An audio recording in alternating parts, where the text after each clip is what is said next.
మీరు క్రికెట్ బాగా ఆడతారు కదా, రంజీ ప్లేయర్ అనుకుంటున్నారు, ఆడుతుండే మీరు. ఇప్పుడు రేవంత్ రెడ్డి గారు ఫుట్బాల్ బాగా ఆడతారు. నవ్వుతారేంటండి? కంపేర్ చేస్తారు. రేవంత్ రెడ్డి గారు ఫుట్బాల్ బాగా ఆడతారు. ఆయన మొన్న మెస్సీని తీసుకొచ్చి, అంటే మీరు ఎట్లా కంపేర్ చేస్తారు సార్? నేను I'm professional Ranji trophy player. అన్ని విభాగాలలో అన్ని ఏజ్ 19, 21, 23, 25 రంజీ ట్రోఫీ, మోయినుద్దోలా, ఇవన్నీ నేను ప్రొఫెషనల్ క్రికెటర్ ఆడినా నేను కొన్ని సంవత్సరాలు. ఎన్నేళ్ళు ఆడిరు మీరు? దానికి మీరు రేవంత్ రెడ్డి ఫుట్బాల్కి ఎట్లా పోలుస్తారండి మీరు? ఆయన కూడా మంచిగానే ఫుట్బాల్ ఆడుతున్నారండి. గోల్ కూడా చేసిరు కదా, ఒక గోల్ అయింది ఆ మ్యాచ్లో. ఏ మ్యాచ్? మొన్న ఫుట్బాల్ మ్యాచ్. ఏ మ్యాచ్ అంటే ఆల్ ఇండియా ఫుట్బాల్ ఫెడరేషన్ పెట్టింది మొన్న, వీళ్ళు పెట్టిన ఈవెంట్. వాళ్ళు పెట్టుకుంది. దానికి నేను కంపేర్ చేస్తారా అండి? ఇప్పుడు అది ఎట్లా అంటే మెస్సీని తీసుకురావడము పెద్ద హైప్ చేసినారు, అది గ్లోబల్ సమ్మిట్ అన్నారు, పెట్టుబడులు అంటున్నారు, ఇదంతా దీన్ని ఎట్లా పెట్టుబడి పెడతారు? ఒక స్పెషల్ ఐకాన్ తీసుకొస్తే తెలంగాణ అంతా ప్రపంచవ్యాప్తంగా గుర్తిస్తారు కదా, స్పోర్ట్స్ యూనివర్సిటీ అంటున్నారు. ఇట్లా మొత్తం ప్రపంచం మొత్తం ఈ రేవంత్ రెడ్డి మీద మజాకులు చేసుకుంటా మీములు చేసింది మొత్తం ప్రపంచం అంతా. ఎందుకు? మెస్సీతో ఆడిండేనా? ఈయన ఒక దిక్కు కొడుతుంటే అది ఇంకో దిక్కు పోతుంది. ఎవరండి? మెస్సీ ఈడుంటే బాల్ అటు కొడుతుండు. సో ఇప్పుడు మొన్న మీరు ఒక స్పీచ్లో మాట్లాడారు.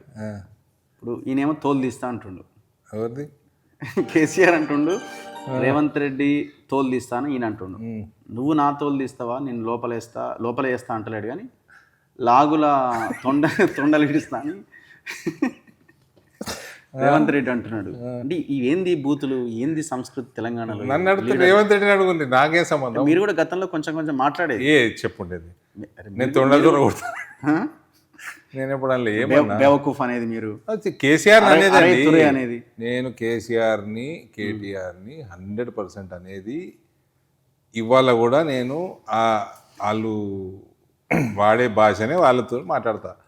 నేనేమి వేరే వాళ్ళ గురించి మాట్లాడనే. ఆ టైం అయిపోయింది సార్, వాళ్ళు ఓడిపోయినారు, పీకిని అయిపోయింది. ఇప్పుడు నేను అట్లా మాట్లాడుతున్నా. గత 2 నెలలు ఇంటర్వ్యూలు తీసుకుంటున్నాయి. మొన్న స్పీచ్లు అన్నారు మీరు. ఏమని?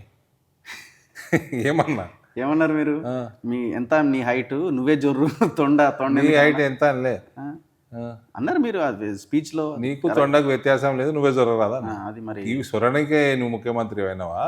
వాళ్ళ మీద కేసులు ఉన్నాయి, వాళ్ళ మీద ఇన్వెస్టిగేషన్లు నడుస్తున్నాయి. నువ్వేసిన కమిటీ రిపోర్ట్ల కరప్షన్ చేసినట్టు కుల్లా రాసిచ్చిండు మీ పీసీ ఘోష్ గారు. ఎందుకు యాక్షన్ తీసుకుంటలేవు? సిబిఐకి ఇచ్చిండు మన సిబిఐకి నీకు పీసీ ఘోష్ కమిటీ ఎందుకండి? ముందే ఇచ్చేది ఉండే. 2 years చేసి ఆయన వచ్చిండు, అంత పెద్ద మనిషి వచ్చిండు, ఇన్వెస్టిగేట్ చేసిండు, రిపోర్ట్ ఇచ్చిండు. నువ్వు యాక్షన్ తీసుకుంటావా, సిబిఐకి ఇస్తావా? చెప్పు. అదే యాక్షన్ తీసుకోవాల్సి ఎందుకు తీసుకుంటే బిఫోర్ ఎందుకు తీసుకోవాలన్నది అడగాలి మీరు. పదే ముఖ్యమంత్రి గారిని అడగాల్సిన ప్రశ్న అది. ఆయన కాళేశ్వరంలో మీరైనా రేవంత్ రెడ్డి అయినా అందులో మెగా కృష్ణారెడ్డి ఉన్నాడు, మీరైనా ఏం చేయలేరు. ఎందుకంటే ఆయన మీకు డబ్బులు ఇచ్చిండు, రేవంత్ రెడ్డికి ఇచ్చిండు, కేసీఆర్కి ఇచ్చిండు, అందరికి ఇచ్చిండు, మీడియాకి కూడా ఇచ్చిండు. మెగా కృష్ణారెడ్డి మీకు కూడా ఇచ్చిండు. మీడియా కన్నా నేను నాకు అనలేదు. మీడియా అంటే వేరే శాటిలైట్ ఛానళ్ళు, పేపర్లు.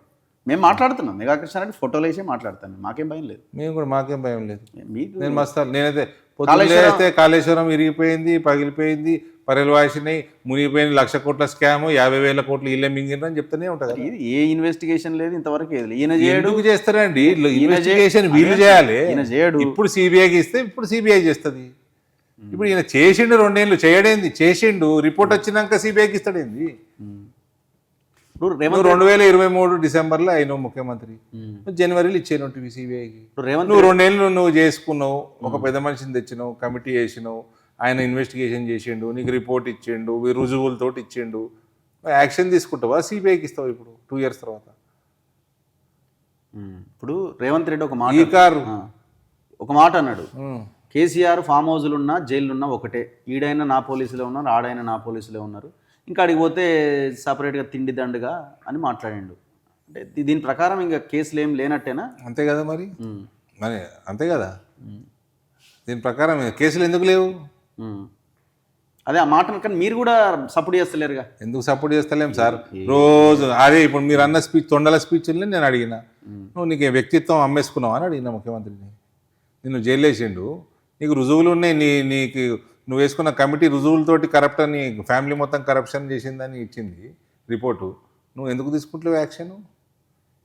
ఓపెన్ అండ్ షట్ కేసు, ఈ కార్ కేసు ఎందుకు తీసుకుంటలేవు యాక్షన్? ఫోన్ ట్యాపింగ్ కేసు ఎందుకు తీసుకుంటలేవు యాక్షన్? నీ పోలీసు వాళ్ళే నాకు ఫోన్ చేసి మీకు ఫోన్ ట్యాప్ అయింది, నాకు తెలుసు నా ఫోన్ ట్యాప్ అయిందని, యాపిల్ సంస్థ ఎప్పుడో చెప్పింది, ట్యాప్ అయింది, వచ్చి మాకు ఇది ఇవ్వండి, వాంగ్మూలాలు ఇవ్వండి, మీ సెక్రటరీలు అయినాయి వాంగ్మూలాలు ఇవ్వండి అని మీ పోలీసు వాళ్ళైనా మాకు ఫోన్ చేసి నువ్వు యాక్షన్ తీసుకుంటలేవు. ఇప్పుడు ఫోన్ ట్యాపింగ్లో మీది అయిందా? మీరు వాంగ్మూలం ఇచ్చిరా? మీరు నేను ఇచ్చేది ఇచ్చేసుకున్నాం కానీ అయింది, ఫోన్ ట్యాపింగ్ అయింది. వాళ్ళ పోలీస్ ఆఫీసర్ల పేరు ఏందో అలా ఉన్నోళ్ళు వాళ్ళు నా పేరు అయిపోయినారు. నా 5 ఫోన్లు అయినాయి, నా 3 ఫోన్లు 2 పిఏలు ఫోన్లు. ఇప్పుడు భవిష్యత్తులో ఆల్టర్నేట్ ఏంటి? కాంగ్రెస్కి ఆల్టర్నేట్ బీజేపీ, బీఆర్ఎస్. తెలంగాణలో బీఆర్ఎస్ బీఆర్ఎస్ లేదు, ఓవర్ డన్, అంతేనా? No revival of BRS. Congress BJP ఎవరు పని చేసుకుంటే వాళ్ళు ప్రభుత్వంలోకి వస్తారు, అంతే. ఎవరు పని చేసుకుంటే వాళ్ళు వస్తారు. కవిత ఎవరితో అంటే కవిత కూడా ఆమె అంటే ఆమె సరే టైం వేస్ట్ మీది నాది. నవ్వుతారు మీరు, ప్రశ్న అడగడం మీకే నవ్వు. సరే, anyway thank you sir, thank you very much, thank you. మొత్తానికి అది ఇది ధర్మపురి అరవింద్ గారితో స్పెషల్ ఇంటర్వ్యూ. చూద్దాం రాబోయే రోజుల్లో మరి కాంగ్రెస్కి ఆల్టర్నేట్ బీజేపీ అవుతుందా, బీఆర్ఎస్ఏ ఉంటుందా, లేకపోతే ఇంకో పార్టీ వస్తుందా? ఏం ఉండదు బీఆర్ఎస్ ఉండదు, మళ్ళీ ఎండింగ్ అట్లా చేసుకోకూడదు. బీఆర్ఎస్ ఉండదండి, ఉండదా? అవకాశమే లేదా? కేసీఆర్ మళ్ళీ వస్తే ఏడికి వస్తాడు? బయటికి లోపల ఫామ్ హౌస్లో ఉన్నాడు కదా, అప్పుడే రాదు, ఇప్పుడేమొస్తాడు? వచ్చేదా? కేటీఆర్ ఉన్నాడు కదా, కేటీఆర్ ఆయనతో ఏం కాదు, ఈ ముసలాయనతో కూడా ఏం కాదు, అయిపోయింది. 10 ఏళ్ళు వేసిండు, ముంచేసిండు తెలంగాణని, పూర్తిగా ముంచేసిండు. మళ్ళీ ఇంకెందుకు ఇస్తారండి? హరీష్ లేదు, సురేష్ లేదు. చూస్తూనే ఉండండి మన తొలి వెలుగు.